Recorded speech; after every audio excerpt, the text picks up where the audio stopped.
Insap, Inspirasi Sabda Gereja Kristus Raja Paroki Bajiro. Suster, Romo, Bruder, Bapak Ibu, Saudara-saudariku yang terkasih, bertemu lagi dalam Insap, Inspirasi Sabda Paroki Kristus Raja Bajiro. Hari ini saya akan mengajak Anda untuk merenungkan dari bacaan Injil pada hari ini tanggal 8 Januari dari Injil Markus bab 1 ayat 7 sampai dengan 11. Mari kita mohon berkat Tuhan untuk merenungkan sabda hari ini. Dalam nama Bapa dan Putera dan Roh Kudus. Amin. Tatkala banyak orang minta dibaptis, Yohanes memberitakan kepada mereka, "Sesudah aku akan datang Dia yang lebih berkuasa daripada aku. Membungkuk dan membuka tali kasutnya pun aku tidak layak. Aku membaptis kamu dengan air, tetapi Dia akan membaptis kamu dengan Roh Kudus."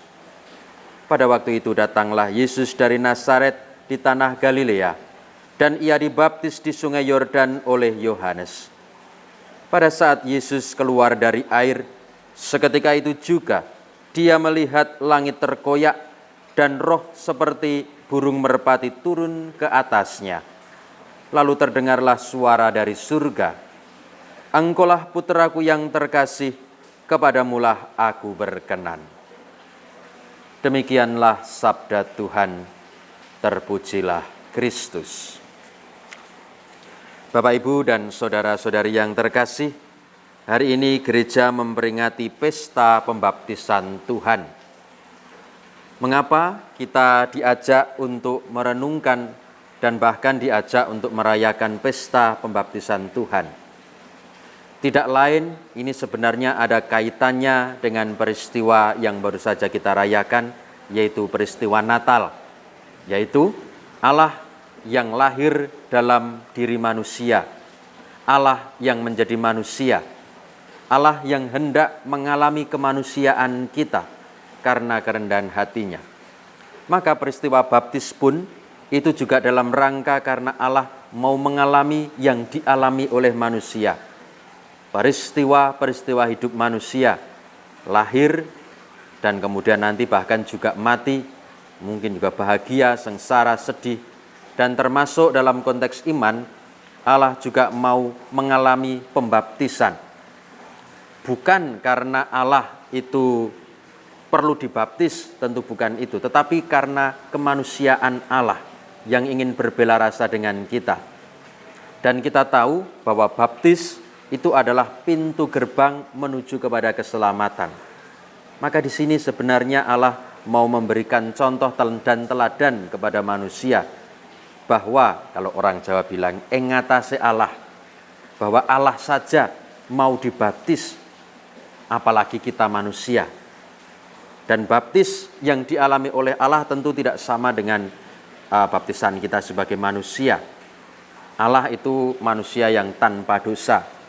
Baptisan Allah bukan untuk menghilangkan dosa asal, tetapi sebagaimana yang tadi kita dengarkan dalam bacaan Injil, pembaptisan Allah itu mau menyatakan bahwa inilah anak yang kukasihi, kepadanyalah aku berkenan.